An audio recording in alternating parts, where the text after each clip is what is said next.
Dans l'émission, on parle de toutes les questions sociales, de toutes les questions professionnelles, de tout, mais de tout. Et je suis très contente parce que dans la première partie, on a eu un gynéco et pas n'importe lesquels, docteur Niang, pour nous parler de la journée mondiale de l'hygiène menstruelle.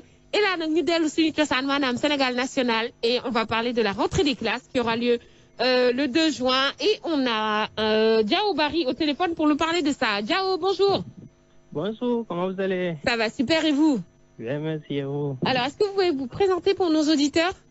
Oui, je m'appelle Mamour Diao Barry, je suis étudiant en Master 2 à la faculté des sciences économiques et de gestion de l'Université Cheikh Anta Diop de Dakar. Ok, et donc, alors, Diao Barry, aujourd'hui, vous savez que le président a dit que le 2 juin, on retourne à l'école.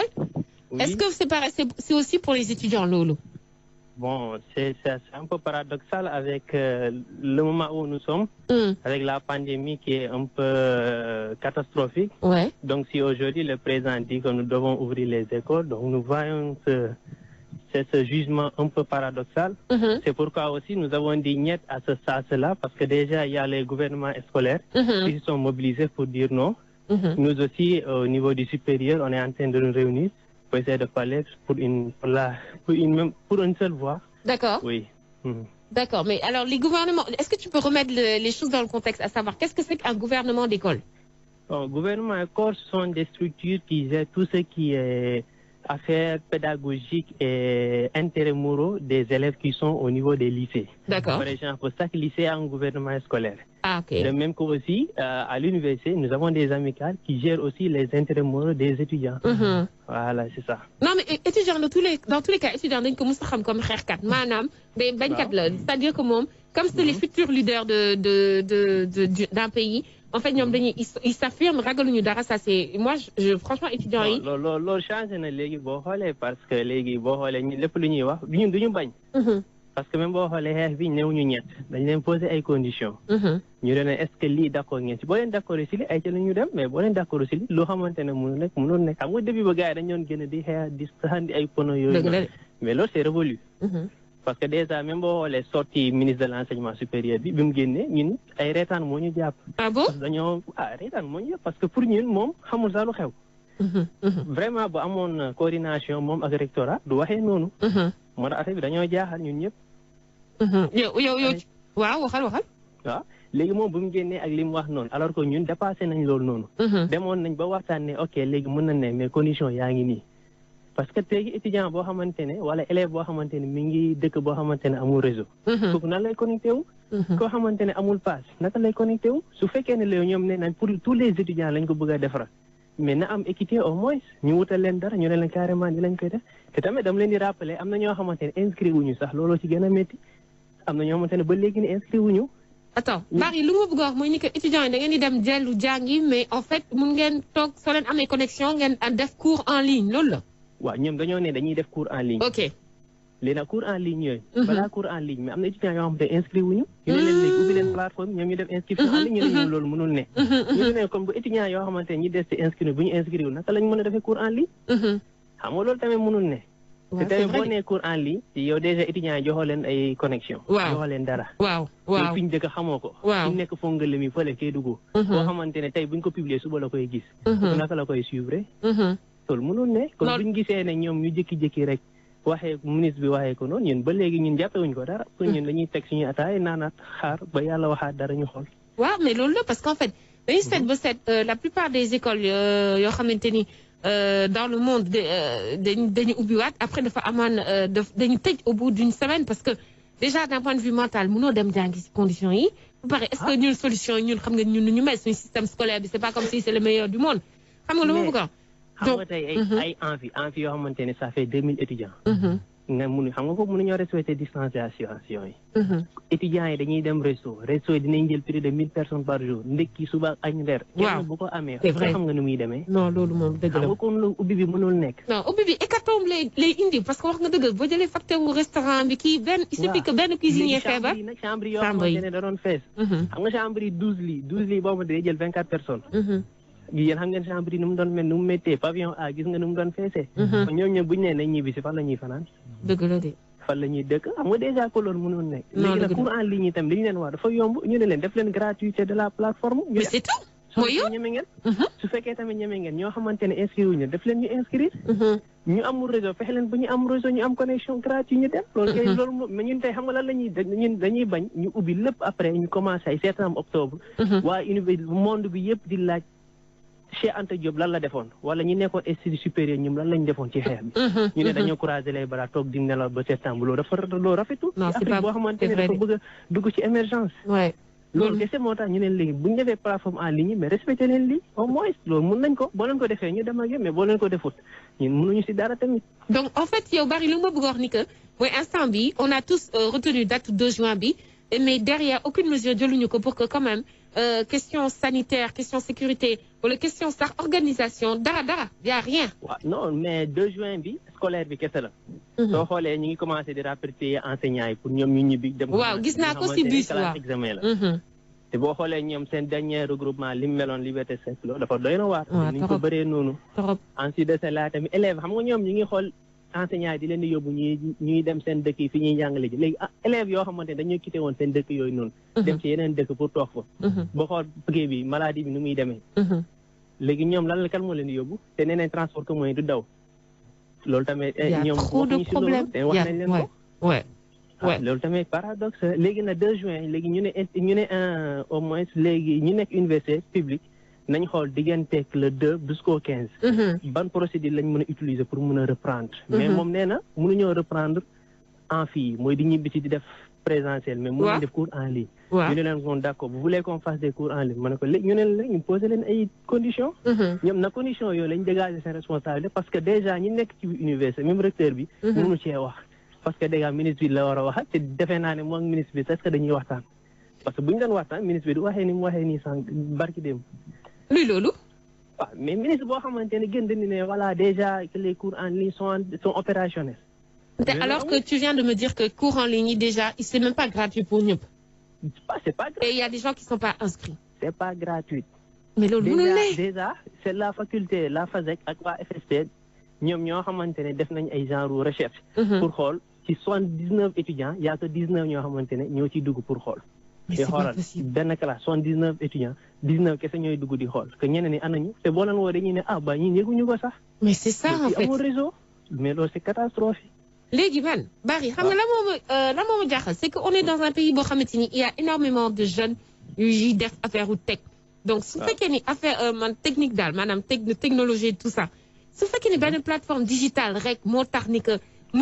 mooy empêcher par exemple ngeen avancer mais loolu je comprends pas. mais est-ce que xam nga ne cours en ligne ñoo ko initié. mais je suis sûre que yéen la j'en suis sûre. waaw parce que dinaa la wax fu mu jógee maanaam professeur bu turu professeur kii lu mu tuddati Amadou Fall bi nekk FASEC. moom di koy créer benn site Moodle.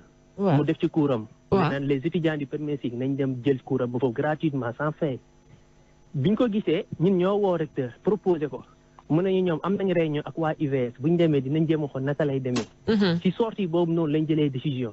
léegi nag ñoo leen ne woon def leen lii te ñoo leen ko gën a xamoon nañ ci doon demee ñoom nangu ñoo déggul à la suite. parce que début ba dañoo ne dañuy la fekk ñu toog defuñu dara nañ dugal cours yi en attendant booy jël. xool li ci ne mais dañoo dem bu bëgg koo def léegi mu remplacer cours présentiel ñu ne léegi nag boo leen ko bëggee def cours mu remplacer cours présentiel il faut que certaines conditions mu réunir bu demee ñu mun koo def. ñu mënul nekk tamit. mënul nekk jarul ñuy forcer parce que boo forcer déjà ñun li ñuy njëkkee jaaxal mooy la position du SAES. professeur yooyu noonu ñooy njëkkee jaaxal parce que ñoom au début mosuñu woon nangu. tey nga jékki-jékki gis leen ñoom ñu nangu ñun cas boobu tamit daf ñuy jaaxal. dinañu jaaxal kay. waaw léegi nag ñun bon boo xoolee d'habitude soit administration moo doon coaliser ak étudiants yi ñu xeex combat. wala parfois étudiant bi moom ak professeur bi ñooy coaliser xeex combat mais léegi ku fi nekk sa intérêt bopp ngay seet.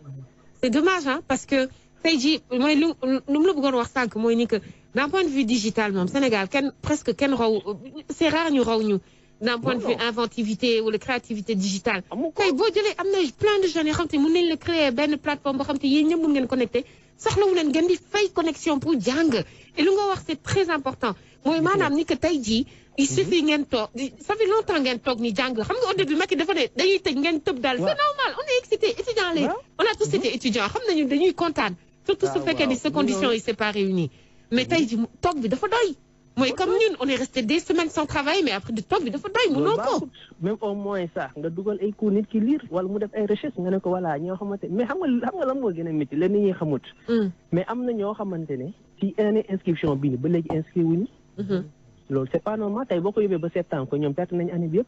oui. léegi waxuñu si dara am na ñoo xamante ne seen résultat génn ñu ne leen dugal leen ko ci plateforme en ligne. ñu sécuriser ko ñoom ñu xool seen résultat ñu avancé. ñu ne ñoom loolu mënuñu koo def léegi kon ñii lan lañ bëgg. est-ce que ñoom déjà léegi développement bi ñu bëgg wala ñoom jàppale étudiants yi wala jàppale Sénégal ak période de crise bi ñu nekk. ñoom bu dee bëgg nañ ko mais yooyu noonu war nañ cee dépassé. ci yoon bon ku nekk say intérêt crypto personnel lañ nekk di dépenser. Mais c'est ça malheureusement le problème. Tey jii on dépassé nañu ay intérêt personnel. Ici c'est une question de survie. Survie parce que déjà de base su dul woon corona bi on avait des vrais problèmes d'éducation. C'est-à-dire que système éducatif sénégalais bi du Sénégal moo yàqu complètement. Je suis désolée, c'est la vérité. Et tey jii quand on voit vous allez retourner waaw da ngeen di dellu si def mais pour lan s'il y a rien derrière te info yi lu ma metti mooy amuñu benn info. tey boo buggee am info nu ñuy am benn plateforme boo xam te da lay jox ay info si sa poursuite jàng. maanaam plateforme éducative yi amoon digne de son nom ñun am nañ ñoo xamante ne mën nañ koo initier mën nañ koo defar. mais le problème ñun mënuñu leen suivre. xam nga li tax. parce que boo ko commencé di def gis nga ki nekk si kaw ministère ba wala dara boo ko proposé xam nga lan lay wax. ñun amuñu temps bi. loolu la lay wax parce que tey xoolal léegi xam nga tey ñu ngi nii di bëgg a def cours en ligne. bu ko def en ligne def ko comme ça ku koy def président li tax ñoom defuñu ko depuis ay années pourtant ñun amoon nañ benn plateforme en ligne mais dañ ko tuddee e-learning master e-learning. e-learning waaw fexe nañ ba étudiants yi si doon ñëw gratuitement ñu dàqale ñu ne leen boo leen amul 300 000 wala 400 000 doo leen fa jàngiwaat. mais c'est pas possible. am na ñoo xamante ne ba ñibbi nañ seen kër mënu ñoo fay e-learning ba looloo tax xoolal loolu tey ñu bëgg indiwaat e-learning. non e-learning 300 000 400 000 kenn musu ko gis fenn. oui ma wallahi mi ngi fa rek. non boo ñëwee gars génn la dossier am na booy yu bëri ci noonu lañ bàyyee jàng. ndax loolu tey ñu bëgg a ñëw indiwaat ñu kon ñoom dañoo considéré comme ay mooy loolu quoi. donc léegi yéen lan ngeen décidé. si tu es pauvre tu es à l'université on te croit que tu es pauvre tu es damné à être pauvre éternellement alors que c'est pas du tout la réalité. Bon, en fait, moi, quand je t'entends parler, c'est comme si demain, que le ministère de l'enseignement supérieur, nous l'avons dit abandonné, quoi. Dañoo abandonné bu yàgg parce que ñoom d'habitude suñu doon woo seen bureau yi pour ñuy jël ay photo ñu wax li ñuy wax seen doléance ñu bàyyi ñu mais concrètement pour ñu dem toog ak ñoom wax leen waxum pédagogie concrète pour ñu am suivi mos koo am des fois da nga yëkkati mouvement de grève nga xeex ba sonn ñu la waa ñu jox la promesse après que lii dina génn mais au finish amul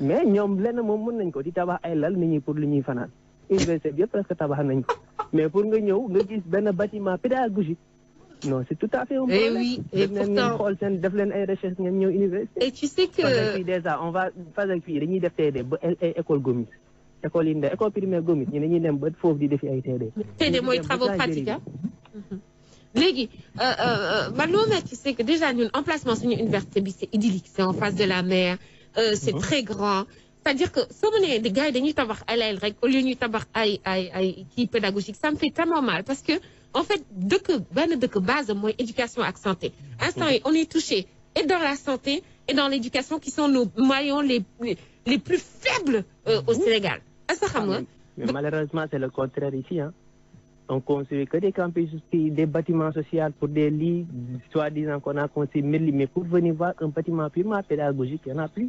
C'est dommage. Les étudiants font des TD jusqu'aux écoles primaires. Non, c'est pas normal. C'est pas normal. Mais les gens n'osent pas le dire.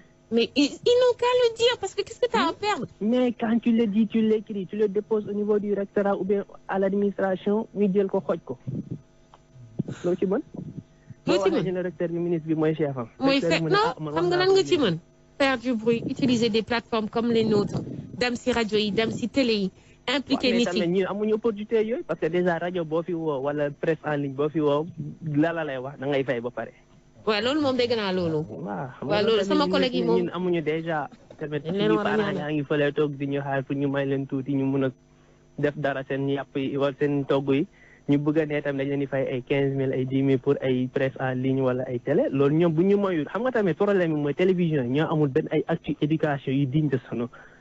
parce que tey ñoom aussi boo leen amoon yoo xamante ne dañuy may pour l'éducation wala l'enseignement ñu am seen wàllu ñu mën a développer wax seen problème là aussi ça peut pas c'est la vérité tey xoolal télé yi ngay dégg yu mag yi yëpp wala rajo c'est vrai ça moom je suis d'accord avec toi chance boobu noonu loolu moom je suis d'accord loolu moom le vide intergalactique éducationnel et pédagogique qu'il y a sur les télés sénégalaises est impossible c'est considérable c'est man damay toog dans la crise là ils vont en profiter pour dire que voilà télétravail ou bien je sais pas télééducation mais dañuy soow rek mais parewuñu waaw non mais déjà xam nga man j'aimais bien le truc que TFM avait fait sama saal sama prof xawma nu mu tuddee mais bon professeur yi fa nekk amuñu bëri dañ doon def erreur man sax dama doon ruus parce que xam nga non mais c'est vrai que les médias aussi doivent vraiment jouer sur ça mais et par exemple à Vibe tu as le dimanche ay ñoom Mandiaye Petit ñuy def parole aux jeunes nga xamante ni c'est vraiment day joxe doole et émission yooyu il faut que ce soit un peu plus poussé man j'utilise ma plateforme yenn problème yu bëri parce que déjà même ñun problème yi ñuy am si yenn professeurs yi wala yooyu tey buñ ko déggee si presse en ligne yi ci nga prof boobu noonu bu naroon def sax ay jaaxum da koy bàyyi mais tey fii ngay gis lu neex ñun liñ fiy daaj bi leen ko doon wax da ngeen ni foog ne ñun gars yi on nous considère même pas non ça je sais c'est pour ça que j'ai voulu que nga ñëw wax ci rajo bi ñëw def examen bu pare ñu réeral sa copie doo ñeme wax ñu yóbbu lay rattrapage ji jëlaat sa copie réeral ko nga ñëwaat ñu ne voilà tu reprends la ne loolu fi gën a métti mais Barry moo wax la benn affaire à l'heure digitale bu ñu nekk nii soxlatoo télé soxlatoo rajo jeex na xoolal YouTube xoolal yeneen y a plein de plateformes yoo xam te ni mun nga atteindre ce cible mun nga def bruit te doo soxla les géants classiques à savoir la radio et la télé il faut nga utiliser ko gis nga étudiant nga am nga yeneen xam nga naa ni am nga yeneen étudiants yi nga xam yoo xamante ni ils sont très technologiques yoo xamante ni ils peuvent t'aider pour pouvoir créer des plateformes yoo xamante ni des gens vont te donner de la force man vous savez très bien que man moom quand je vois l'éducation de ce pays ak santé dëkk bi damay toog di jooy parce que nit yi taluñu ko tal nañu ay lan la ñuy ndogoo ak tamit ak di filmer ay nit yi sañse si biti wala ay buzz rek buzz lan mooy métier Sénégal buzzer non Sénégal loolu laa leen di wax moom moo tax man samay wax yi léegi du bëri parce que ñu bëri dañuy foog ne affaire bi buzz la même tamit lutte étudiants yi le fait que yenn leaders yi dañ koy jël pour def ko buzz moo tax moo ñu sonal parce que des fois da ngay gis ay leaders étudiants di leen ñett ñi on dit non mais loolu kenn du ko wax boo neemee ba nekk étudiant nga nekk leader boo nee non tu dis pourquoi non mais ni tamit mënoo nee non tu dis non oui oui non c'est ça la vie mënoo nee ñett ñun par exemple bi ñu proposé ñu ne leen waxuñu leen ñett catégoriquement mais dañ leen ne non parce que lii boo leen ko résoudre mën nañ ci dem c'est ça mais am na ñoo xamante ne tamit dañ koy jël ànd ak média yoo xamante ne doo comprendre moo ñu sonal tamit waa léegi yéen lan ngeen décidé vous allez attendre jusqu'au 15 juin pour xool non ñun am nañ sax benn rencontre en ligne le samedi dinañ jéem a xool léegi parce que amoon nañ proposition boo xamante ne suñu administration joxoon nañu ko pour ñu xalaat ci yenn points yi parce que y avait déjà un comité de suivi bi ñu tegoon ñoom dinañ ci waxtaan ñu xool les possibilités yoo xamante mën nañ cee dem ak ñoom ñu commencé parce que déjà bon étudiants yi nekk en ligne nee na ñu ngi commencé jot ay TD am na ñoo xamante ne nee nañ ñoom bon mënuñoo dugg pour def ko yooyu problème yi aussi ñu ngi koy jéem a résoudre à l'interne incha allah d'ici le 15 juin dinañ def benn communiqué officiel mun koo wax nit ñi ok en tout cas daal merci Barry et n'oublie pas soo amee quelques infos concernant tout ça woo ma nga wax ñu comment ça s'est passé update ñu ci situation bi ñu xam ne ñuy def dégg nga. D'accord, pas de souci, on reste en contact. Merci beaucoup. Ok, Nino. Allez, bye. C'était Diao Barry de Fazek qui nous parlait aujourd'hui de la fameuse rentrée, même si la rentrée académique, c'est-à-dire celle des écoles, des lycées, enfin c'est quoi les trois, CM2, troisième terminale, c'est le 2 juin. Étudiants, ils sont laissés pour compte. En fait, cette rentrée, je ne sais pas si elle sert à quelque chose, mais les amis, on n'a qu'à se dire la vérité. Les parents, si vous m'écoutez, est-ce que vous avez vraiment besoin